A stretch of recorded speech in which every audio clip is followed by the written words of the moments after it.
Hello traders, Gary Wagner here, just about 10:15 in Honolulu, 4:15 in New York.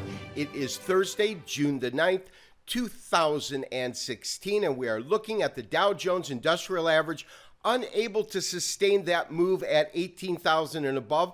Although it's closing well off of the lows today, it will still close nominally lower, about 0.1% at 17,985. Now, we did see a surge as we went into the close, really taking up a lot of the slack as it traded in negative territory throughout the day, but was unable to sustain the high that it hit, which was 18,005. Standard & Poor's also closing off nominally about 1.5%, a little bit over 0.1% at 2114.50.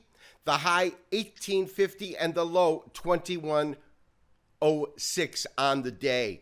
So traders, here we are following a day, the first day that we actually broke and closed above 18,000. Since the market hit that price point, that would be back here in April of this year.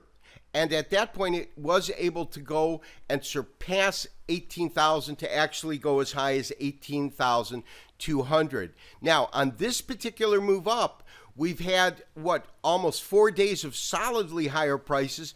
Today, we absolutely had consolidation in the market. But unlike past times when we would hit a high, such as here or right here, it was followed by some sort of a pretty strong sell-off following hitting that particular mark. My sense is that we are watching the market consolidate as traders really decide whether they're going to ramp this and move this market to higher ground. The one thing that many investors and traders are faced with is the fact that in the climate of very, very low interest rates, where else can they put their money where they have the opportunity for some kind of realistic or substantial, I should say, return? And there really isn't anywhere else but the U.S. equities markets. Now, let's take a look at the Standard & Poor's 500. That also closed lower on the day at 2114. That's our current print, off about 3.75. And here we see the market really stuck at this one particular price point. However, we have seen occasions as this market has moved up in which we would have a down day, a consolidating day followed by 2 up days here, a down day here followed by 3 consecutive days higher, and then today a down day. So I think that tomorrow is really going to be the tell of the tape, so to speak, because to me, it is really important, even if it's just on a psychological level, that we breach these highs up at around 2117. They are the former highs that we really need to take out, and closes above those price points. Well, then traders, then we can really look at the opportunity to see this market move to new record highs. The thing is when the market is at this point, we want to watch this very, very carefully and see what happens at this particular price point. Now, traders, unlike the last couple of trading days, and we're looking at a daily chart of the US dollar, today's trading activity resulted in a strongly firmer US dollar. You can see that, as I said, on this daily chart here. This is today's move. We are at 94.08, putting it up over 0.5% in terms of the net gain on the day. We certainly have seen this market find a little bit of support at around 93.50.